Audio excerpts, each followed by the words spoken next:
अब हम लोग पढ़ने जा रहे हैं सर्कुलर मोशन। ये भी उससे भी इजी चैप्टर होता है। तो मैकेनिक्स को हम दो पार्ट में डिवाइड करें, एक होता है लीनियर मैकेनिक्स और एक हो गई आपकी रोटेशनल मैकेनिक्स। तो समझ लो कि उतने इम्पॉर्टेंट पोर्शन ये भी होता है, इसीलिए इसमें दो चैप्टर आपके हैं, सर्कुलर मोशन और इसके बाद रिजिड बॉडी का। तो दोनों में से आपके एवरेज 3-4 क्वेश्चन मिलते हैं। ठीक, तो इसमें अब हम लोग रोटेशनल मैकेनिक्स में आ रहे हैं। तो वहाँ पर जैसे हम लोग पढ़ते थे लीनियर वेलोसिटी, लीनियर एक्सीलरेशन, लेकिन लीनियर हर बार हम कहते नहीं थे, हम सिंपली एक्सीलरेशन वेलोसिटी, तो इसका मतलब वो लीनियर है। लेकिन अब हम इसमें जब आएंगे तो एंगुलर वर्ड यूज होगा, angular displacement, angular velocity, angular acceleration, angular momentum, ये सारे वर्ड्स होंगे। दोनों चैप्टरों में कॉमन वर्ड्स रहेंगे, कॉमन चीज़ें हैं, तो इनको हम इकट्ठा यहीं पढ़ेंगे। अब बात आई कि ये सर्कुलर और रोटेशनल में क्या डिफरेंस है। तो डिफरेंस ये होता है कि सर्कुलर में कोई बॉडी किसी और सेंटर के अराउंड रोटेट करती है, जैसे पेन है इस सेंटर के ऐसे रोटेट कर रही है, ये सर्कुलर मोशन हुआ। यही पेन अपनी ही एक्सिस के अराउंड ऐसे रोटेट करे तो ये कैसा हो जाएगा, रोटेशन। ठीक, अर्थ जो है वो अराउंड द सन ऐसे देखिए रोटेट कर रही, सन अपनी जगह फिक्स है, ये ऐसे रोटेट करते हुए वेस्ट टू ईस्ट ऐसे रोटेट करते हुए अपनी एक्सिस पर रोटेट कर रही है और सन के अराउंड रोटेट कर रही है। तो ये सन के अराउंड जो रोटेट कर रही है ये कैसा हो गया, ये सर्कुलर हो गया।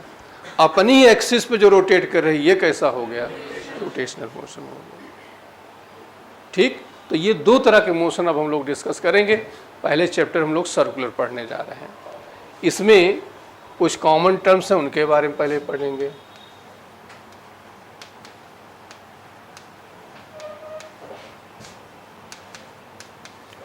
एंगुलर डिस्प्लेसमेंट, अब ये क्या होता है,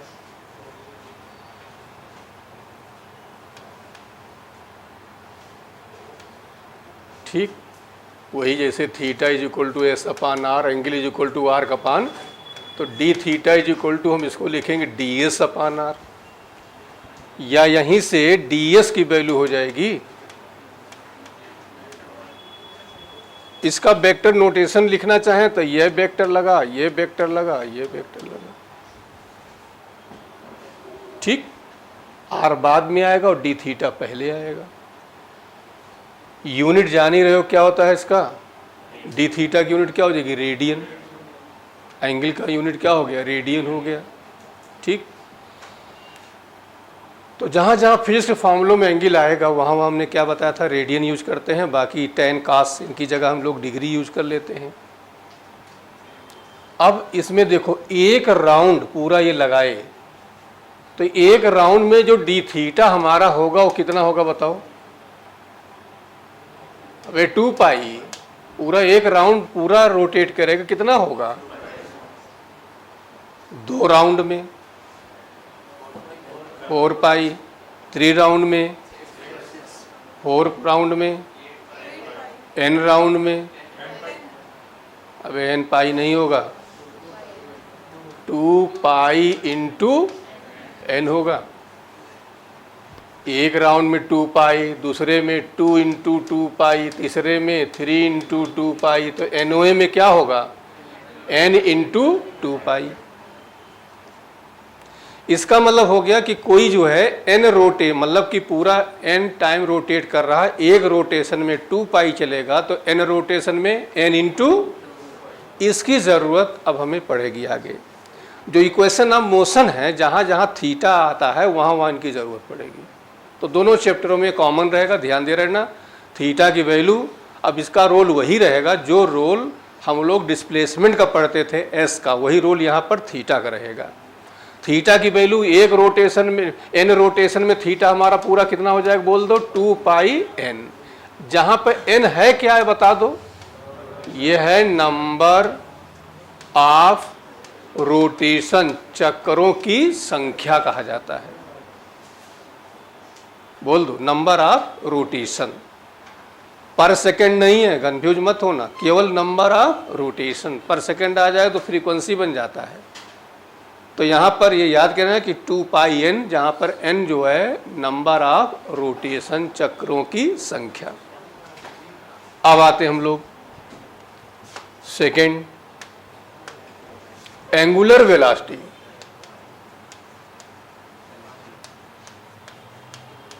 हिंदी में कहते हैं कोणीय वेग, ओमेगा से डिफाइन करते हैं। और ओमेगा इज इक्वल टू होता है θ2 अपान या डेल्टा थीटा या इसी को डी थीटा बाई, इसका रोल वैसे ही है जैसे वेलोसिटी का होता है। क्या लिखते हो, डेल्टा एक्स अपान डेल्टा टी या डी एक्स अपान, वही रोल यहाँ पर ओमेगा का होता है। ये हो गया कि डिस्प्लेसमेंट अपान टाइम, यहाँ एंगुलर डिस्प्लेसमेंट अपान टाइम हो गया। ठीक, angular rate of change of angle कह सकते हो, एंगुलर डिस्प्लेसमेंट उसी को हम लोग क्या कहते हैं, एंगुलर वेलोसिटी कहते हैं। इसकी यूनिट क्या हो जाएगी, बोलो, रेडियन अपान डायमेंशन क्या हो जाएगी, रेडियन की तो कुछ होगा नहीं, तो हो जाएगा T⁻⁻। यहाँ पर भी ओमेगा यदि कांस्टेंट है तो मोशन कैसा होगा बताओ, जैसे वहाँ पर हम लोग वेलोसिटी कांस्टेंट होती थी तो यूनिफॉर्म मोशन, वैसे यहाँ ओमेगा कांस्टेंट होगा तो ये भी यूनिफॉर्म मोशन। इधर देखिए एक चीज़ और, ये कई बार आया, मेडिकल इंजीनियरिंग दोनों में आता है।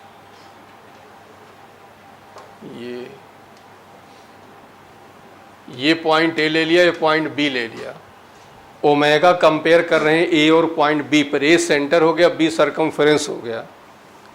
तो ये बताओ ओमेगा डिपेंड किस पर कर रहा है, एंगल पर डिपेंड करता है।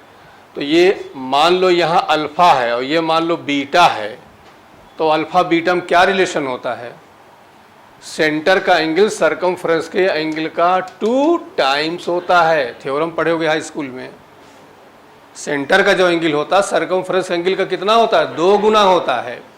तो जब ये 2 गुना है तो नेचुरल सी बात है ओमेगा ए बी क्या होगा, 2 इंटू ओमेगा, क्योंकि ओमेगा थीटा डिपेंड कर रहा है। तो यहां से आ गया omega A upon omega B is equal to 2 upon, तो ये इंपॉर्टेंट है, कई बार रिपीट हो चुका है आपका। याद करने का तरीका यही है कि एक का जो है एंगल, बी के एंगल का क्या हुआ, 2 टाइम्स हुआ, एक हो गया सेंटर का हो गया, बी क्या हो गया, सरकमफ्रेंस का हो गया।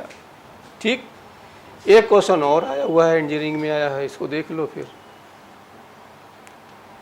ये कोई मान लो 2 सैटेलाइट हैं या कोई पार्टिकल हैं, ये रोटेट कर रहे हैं।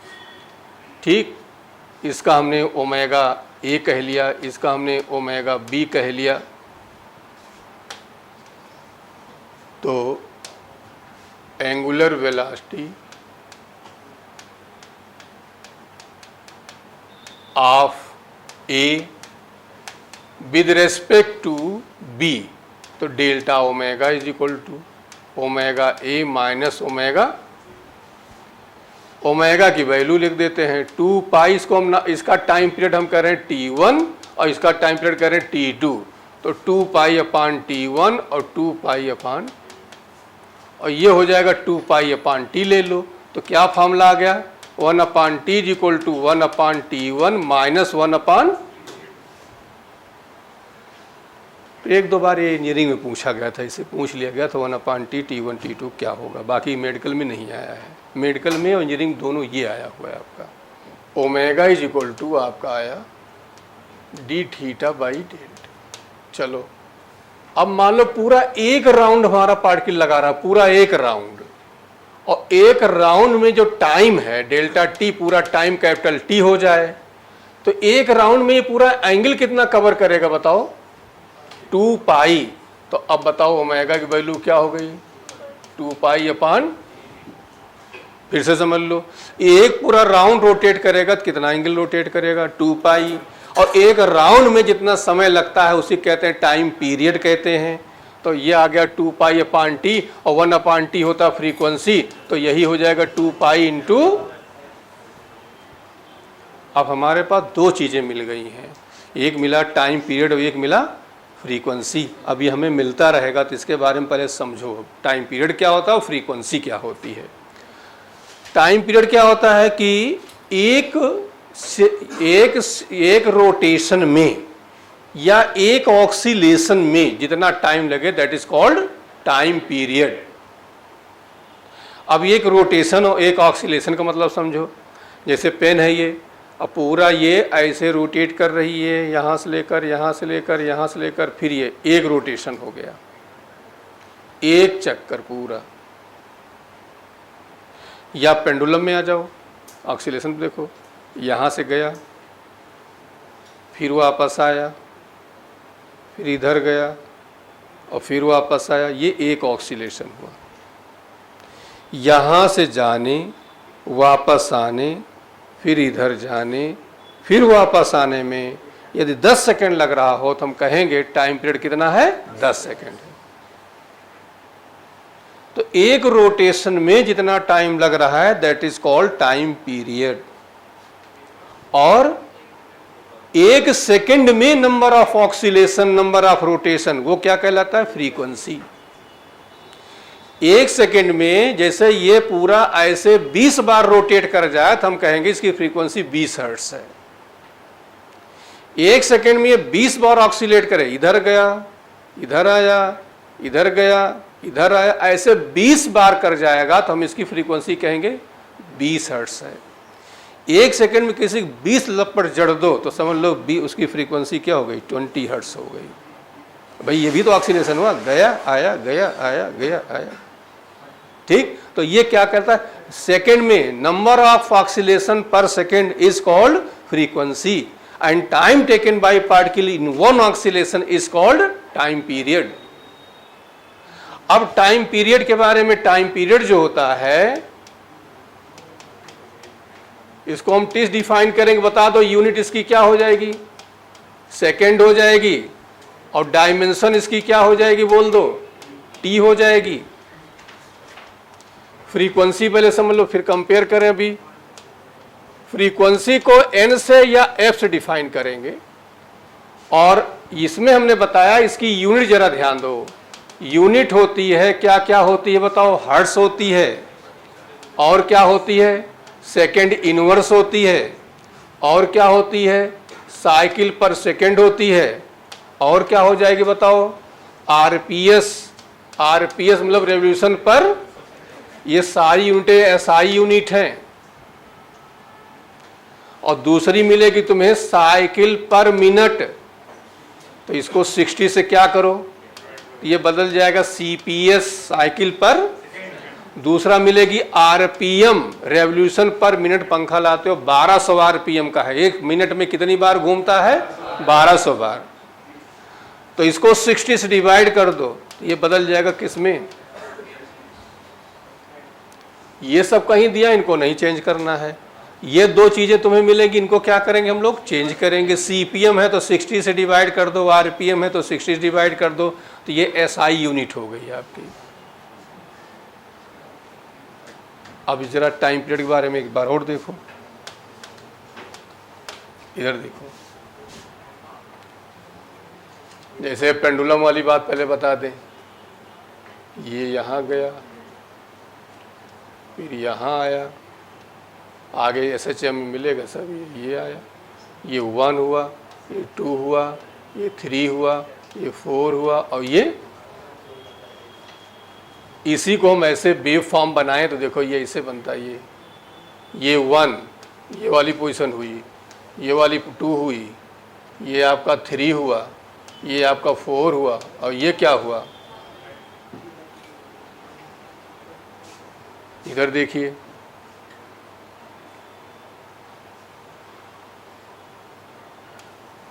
जीरो, 90, 180, 270, और पहुँचते पहुँचते यहाँ 3, यही वेव फॉर्म में। बताओ वेव फॉर्म में ये क्या हो जाएगा, बोलो, ये क्या हुआ, 0, ये क्या हुआ, 90, ये क्या हुआ, 180, ये क्या हुआ 270, ये क्या हुआ टाइम पीरियड वाला। देखो अब ये सब मिलेगा आपको, पूरा एक राउंड लगाने में लगा टी, उसका हाफ t/2, उसका हाफ तो t/4, 2t/4, 3t/4, और ये वेव फॉर्म में आ जाओ। यही ये देखो ये कितना हुआ t/4, ये बोलो 2t/4, ये बोलो 3t/4, ये बोलो। यही लेमडा का भी होता है, आगे पढ़ेंगे, अभी यहाँ तो ज़रूरत नहीं, लेकिन हम बता दे रहे हैं।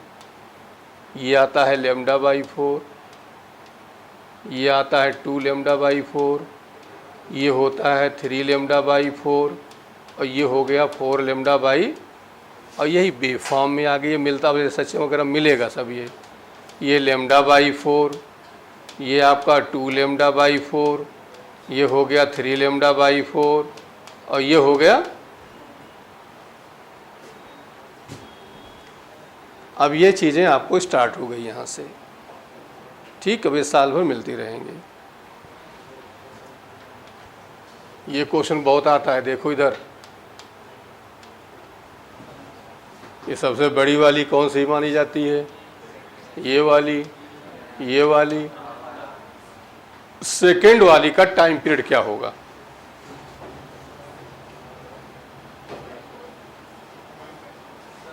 सेकेंड टाइम पीरियड डेफिनेशन क्या बताया, एक रोटेशन में जो टाइम लगता है, सेकेंड वाली एक रोटेशन में कितना टाइम लेती है 60 सेकेंड। तो क्या नहीं बोल रहे हो, इसका हो जाएगा 60 मिनट वाली बता दो।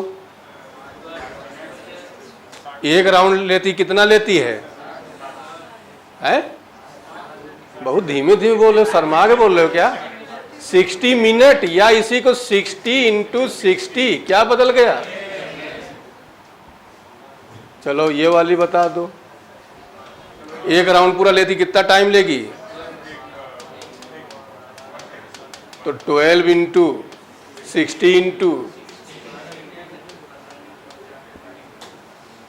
एक बार क्वेश्चन आया था, कंपेयर करा दिया था दोनों का, बाकी ये वेलोसिटी में आएगा, बड़ा इंपॉर्टेंट क्वेश्चन आता है, रिपीट होता रहता है। तो याद के रहना कि सेकंड वाला जो टाइम पीरियड हुआ, एक राउंड पूरा लगाएगी, तो सेकंड वाला कितना हुआ 60 सेकंड, और मिनट वाले कितना हो गया 60 × और इसके लिए करेंगे तो 12 × 60 × 60। तो ये दोनों ज़्यादा आते हैं, ठीक। चेंज इन वेलोसिटी पूछा जाता है, उसमें इनकी ज़रूरत है आपको। चलिए अब आते हैं हम लोग एंगुलर एक्सीलरेशन।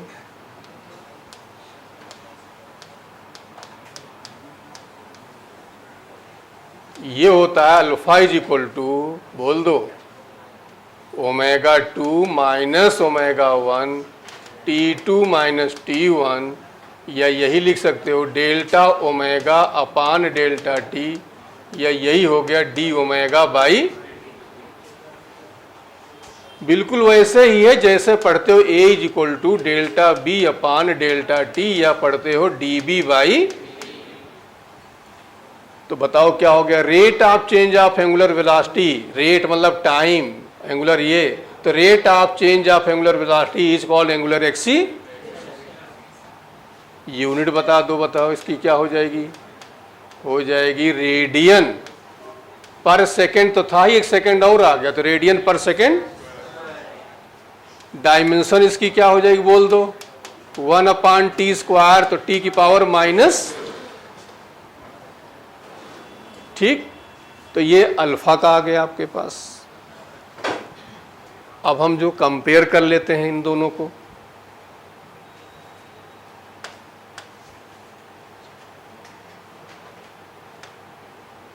पहले रिलेशन निकाले तब कंपेयर करते हैं। Relation between B and omega, चलो बताओ, थीटा इज इक्वल टू हमने पढ़ा आर्क अपान, डिफरेंशिएट कर दो इसको d θ/dt, तो ये हो जाएगा ds अपान dt और इंटू, और d थीटा बाई dt ये क्या हुआ ओमेगा, ये क्या हुआ b, तो ओमेगा इज इक्वल टू क्या हुआ b इंटू, इसको फिर से डिफ्रेंशिएट कर दो तो d ओमेगा बाई dt, और ये r तो वैसे रहेगा तो बदलेगा नहीं, dv बाई, ये बताओ क्या आया अल्फा, और ये क्या हो जाएगा dv बाई dt क्या हो a, और इंटू ये एंगुलर एक्सीलरेशन, और ये क्या हुआ लीनियर एक्सीलरेशन। अब देखिए कितनी चीजें हम लोग पढ़े, इनको समझो। एक तो ये ds वाला पढ़ लिए, ये d थीटा और इंटू क्या आया, दूसरा omega is equal to b cross, तीसरा अल्फा इज इक्वल टू कहाँ पे, ये बताओ थीटा इज इक्वल टू क्या हुआ s अपान आर, तो d theta by D T 1 upon R, और ds अपान, और d theta by D T ये क्या हुआ ओमेगा, और ये वेलोसिटी हो गया ये, तो b अपान, तो b इज इक्वल टू क्या हुआ ओमेगा इंटू आर। दोबारा डिफ्रेंशिएट करो तो db बाई, तो d ओमेगा बाई इंटू, अब dv बाई dt क्या हुआ a, और ये क्या हुआ अल्फा, तो a is equal to alpha into, अब देखिए वेक्टर नोटेशन सबका देखो, ds इज इक्वल टू हम लोगों ने पढ़ा, क्या पढ़ा था बताओ, d थीटा इंटू आर, एक पढ़ा। दूसरा बताओ ये b is equal to omega cross R, a is equal to alpha cross R, L is equal to R cross P, tau is equal to R cross, इतने सारे हैं जिनमें ध्यान दे रहे हैं ना, इन तीनों में आर बाद में आता है और इन दोनों में आर, वेक्टर में क्वेश्चन हम लोग कर चुके हैं, वेक्टर का क्वेश्चन आता है, इनको पलट दोगे आंसर निगेटिव हो जाएगा। तो इनमें ध्यान देना कि इन दोनों में आर पहले आएगा और इन तीनों में आर बाद में आएगा। दूसरा एक चीज़ और डायरेक्शन के बारे में बताया था वेक्टर में, याद करिए, ये एक याद कर लो, इसे सब याद कर लो। ये देखो ये आर आउटवर्ड होता है, पार्टिकल ऐसे रोटेट कर रहा है, तो P इज इक्वल टू आपका क्या हुआ mb हुआ। राइट हैंड रूल लगाओ तो फिंगर्स हमारी कहाँ चलें, R से कहाँ जाएं, देखो यहाँ पर L इज इक्वल टू क्या है R क्रॉस P, तो फिंगर्स हमारी R से कहाँ जाएं, तो R से P की ओर जाएंगी। ये देखो तो थंब कहाँ जा रहा है, इसका मतलब हो गया L का डायरेक्शन परपेंडिकुलर आउटवर्ड हुआ। अब यही चीज़ ऐसे रोटेट करने लगे, इस तरह से ऐसे रोटेट करे, ये देखो P is equal to M B, ये R हुआ। अब यहाँ पर कहानी देखो क्या हो गया, पलट गया, थंब कहाँ जा रहा है, डाउनवर्ड्स जा रहा है। इसमें अपवर्ड और इसमें क्या हुआ, तो जब इसमें अपवर्ड आ रहा है इस वाले केस में, इसका मतलब हो गया ये कैसे रोटेट कर रहा है एंटी क्लॉकवाइज, और ये कैसे रोटेट कर रहा है क्लॉकवाइज। तो एंटी क्लॉकवाइज में ये सारे कौन से सारे बता दो, D theta, omega, alpha, L, R, इन पांचों को डायरेक्शन अपवर्ड होगा, आउटवर्ड होगा, और इसमें पांचों डायरेक्शन डाउनवर्ड्स होगा। मतलब कि इसमें कौन कौन सी बात हमने बताया, D theta, omega, alpha, L, tau, ये सारे के सारे परपेंडिकुलर अपवर्ड या आउटवर्ड कह दो या अपवर्ड कह दो जो भी। और इसमें बताओ क्या हो जाएंगे, D theta, omega, alpha, L, tau, ये परपेंडिकुलर कहाँ जाएंगे बताओ, डाउनवर्ड जाएंगे। ठीक, अब जरा देखो ध्यान से, ओमेगा तुम्हारा या तो अपवर्ड है या तो क्या है, तो ओमेगा मोशन में इसका कोई रोल नहीं होता है, सर्कुलर मोशन में ओमेगा का कोई रोल नहीं है, क्योंकि ये परपेंडिकुलर या तो अपवर्ड है या तो क्या है तो पांचों चीज़ें ध्यान दे रहना। कौन पांच चीज़ें हमने बताया? डी थीटा बताया, इसके बाद ओमेगा बताया, अल्फा बताया, टाउ बताया, एल बताया। ये पांचों परपेंडिकुलर अपवर्ड होंगे या परपेंडिकुलर। यदि ये कैसे रोटेट कर रहा है? एंटी क्लॉकवाइज, तो कैसे हो जाएंगे? अपवर्ड। और क्लॉकवाइज है तो कैसा हो जाएगा? मान लो भूल जाते हो तो ये एल वाला याद इसी से निकाल पाओगे और उससे नहीं निकाल पाओगे, तो ये याद करना, इससे निकाल लिया करना। कभी कभी डायरेक्शन पूछ लिया जाता है। ठीक। दूसरी चीज देखिए ध्यान से, कोई पार्टिकल है, जैसे पेन है, अब इस पेन के हर पार्टिकल का रिजिड बॉडी है, तो इसका हर पार्टिकल का ओमेगा, हर पार्टिकल का अल्फा क्या होगा? सेम। क्यों सेम हो जाएगा? एंगल सेम हो रहा है। देखो इसका भी सेम अल्फा, इसका भी एंगल सेम, इसका भी एंगल सेम, इसका भी एंगल सेम। इसका मतलब क्या हो जाएगा बताओ? कोई रिजिड बॉडी है, उसके हर पार्टिकल का ओमेगा और अल्फा क्या होता है, लेकिन लीनियर वेलोसिटी सेम नहीं होगी। क्यों नहीं सेम होगी? रीजन समझो। ये देखिए, ठीक, ए बी, ये मान लो θ1, ये मान लो θ2, ये मान लो θ3, तो होता क्या है? θ1 is equal to θ2 is equal to, तो ω1 is equal to ω2 is equal to, तो α1 is equal to α2 is equal to. लेकिन B इज इक्वल टू होता है ओमेगा इंटू आर, तो B प्रपोर्शनल टू, जिसका R ज़्यादा होगा उसकी वेलोसिटी भी किसका R ज़्यादा होगा? C का। तो BC greater than BB greater than BA। सबसे ज़्यादा वेलोसिटी C की होगी, उससे कम होगी B की, उससे कम होगी A की। ओके, तो ये चीज़ हो गया। और एक और देख लीजिए, फिर आगे चलते हैं हम लोग। अब कंपेयर कर लेते हैं।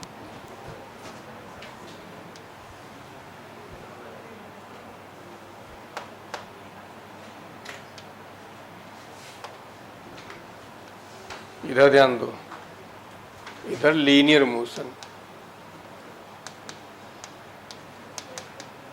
और इधर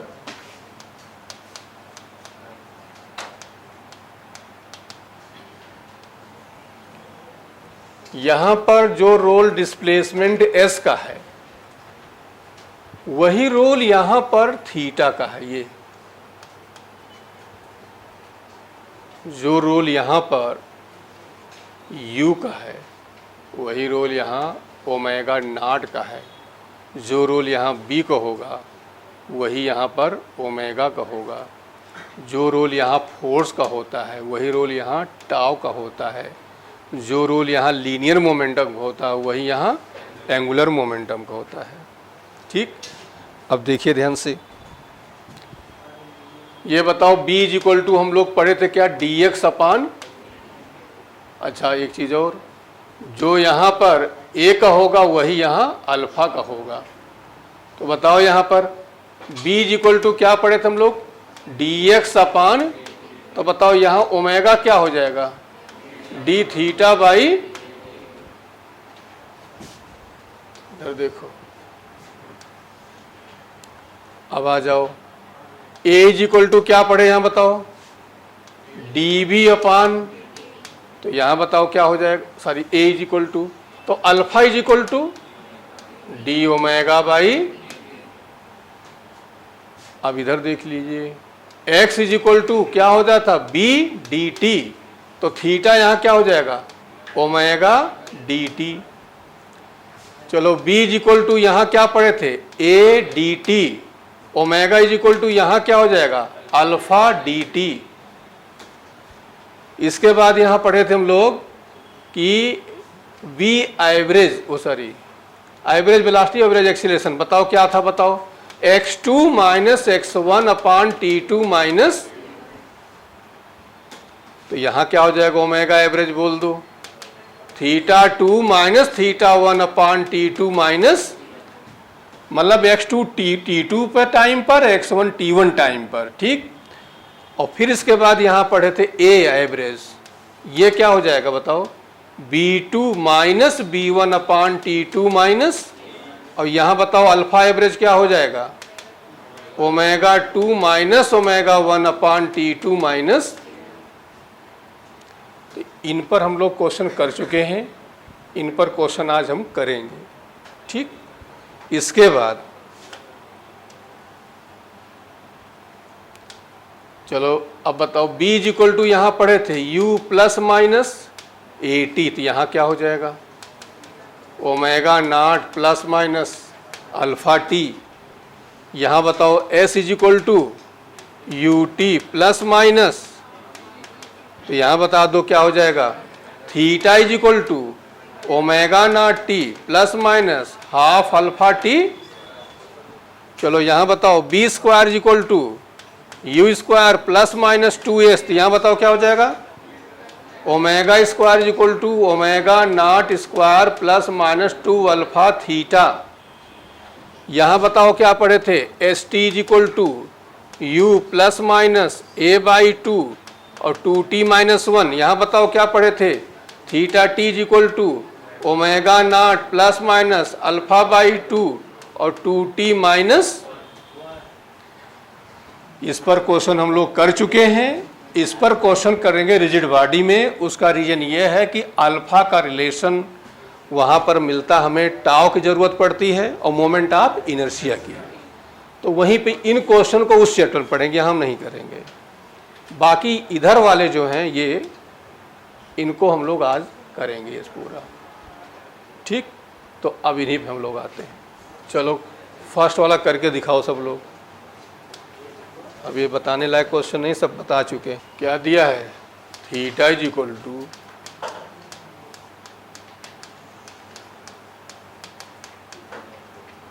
ठीक average angular velocity angular acceleration. Angular velocity का फॉर्मूला अभी हमने बताया omega average is equal to theta, इसको ऐसे लिखा करो थीटा T2 और थीटा T1 अपान T2 माइनस करके निकालो सब लोग। मतलब थीटा में T2 रखो 2 सेकंड और फिर 1 सेकंड करके निकालिए। T1 बराबर 1 रखो, तो जब 1 रखोगे तो क्या आएगा ये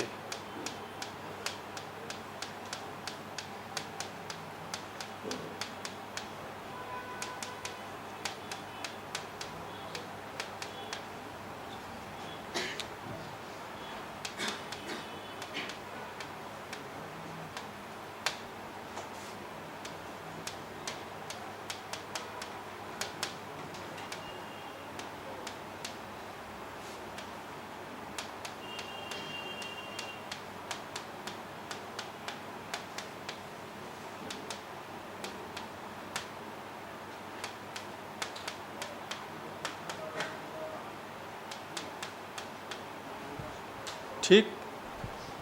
तो बताओ ओमेगा एवरेज अब यहाँ से क्या हो जाएगा 14 माइनस अपान, तो कितना आएगा 8 रेडियन पर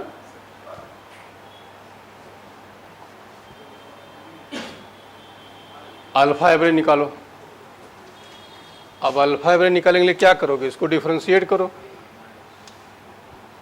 तो omega is equal to G theta by कितना आएगा ये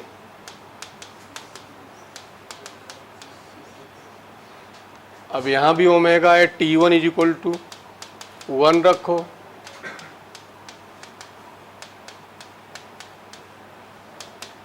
ठीक। तो 12 में से 8 4 12,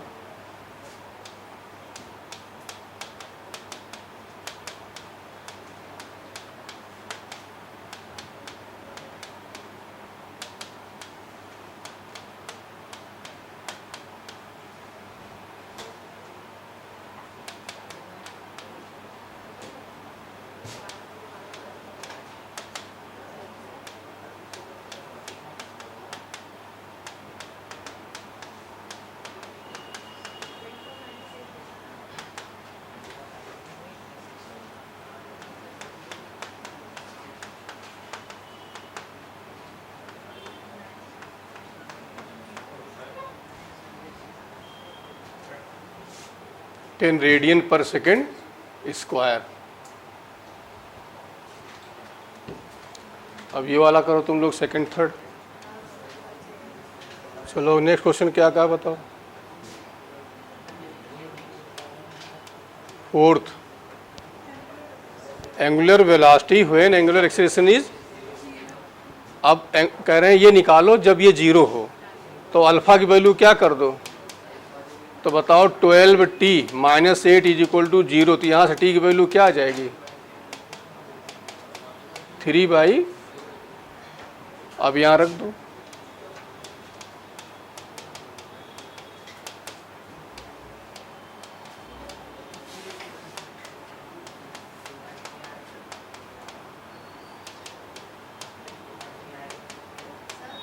हाँ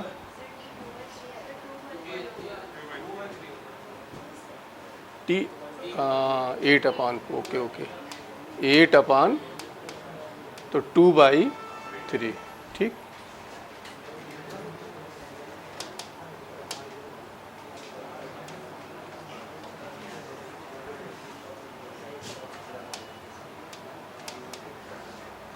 यहाँ रख दो।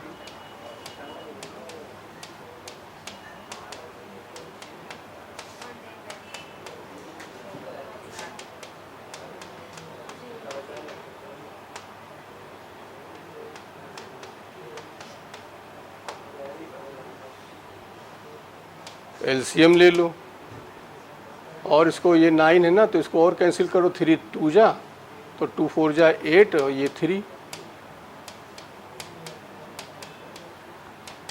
तो कितना -8/3, तो 18/8,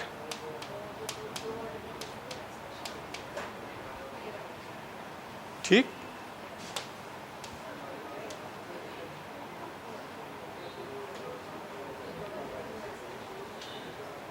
कौन सा ये,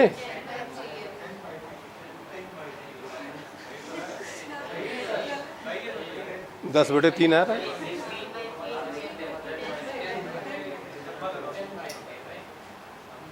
अच्छा, तुमने इसको 16 सोचा होगा, हैं?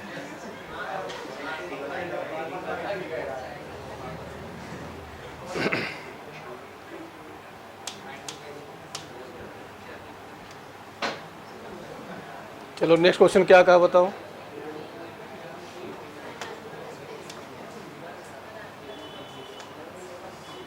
बोलो क्या है क्वेश्चन, निकालो इसको जरा। Find angular displacement when angular velocity maximum, सब लोग निकालो इसको।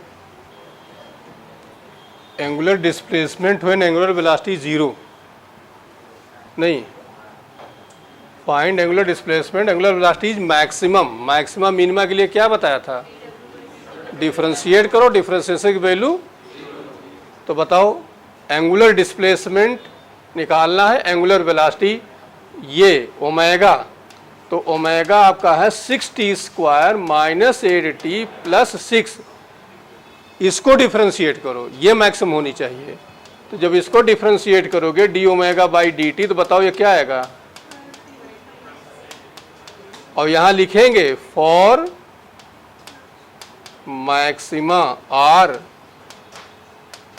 मिनिमा d⍵/dt की वैल्यू क्या करोगे, तो बताओ यहां से t की वैल्यू क्या आ जाएगी 2/3 आएगी। अब ये रखना कहाँ है, थीटा में रखना है, ठीक, रखो सब लोग, ये t की वैल्यू वहां रख के सॉल्व करो।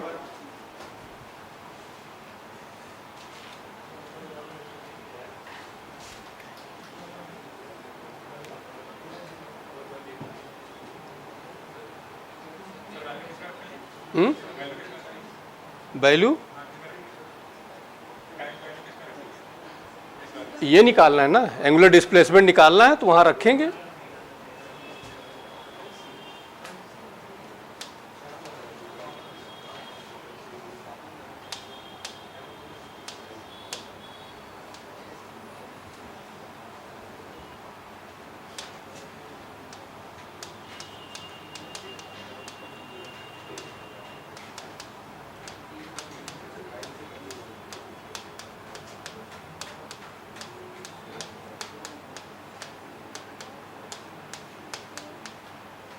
सॉल्व कर लो इसको।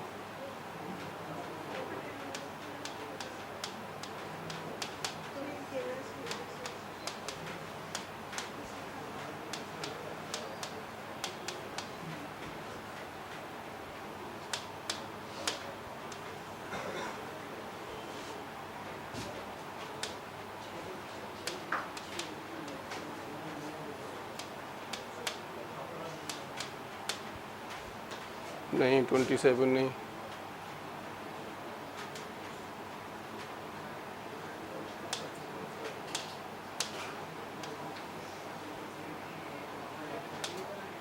अब इसका एलसीएम लेकर निकाल लो, हो जाएगा।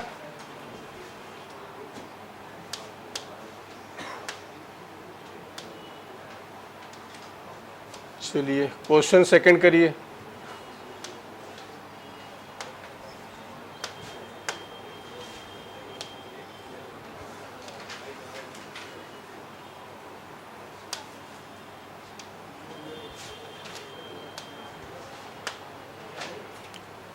करें angular velocity of particle omega आपको दिया है, एंगुलर डिस्प्लेसमेंट निकालना है। बताओ कैसे निकालोगे? थीटा इज इक्वल टू क्या करोगे? ओमेगा डी टी इंटीग्रेट करोगे, बोलो। अब इसको इंटीग्रेट करोगे क्या आएगा?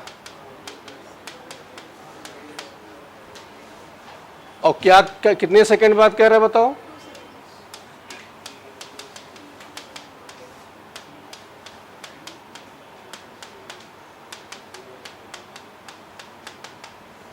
Eight radian.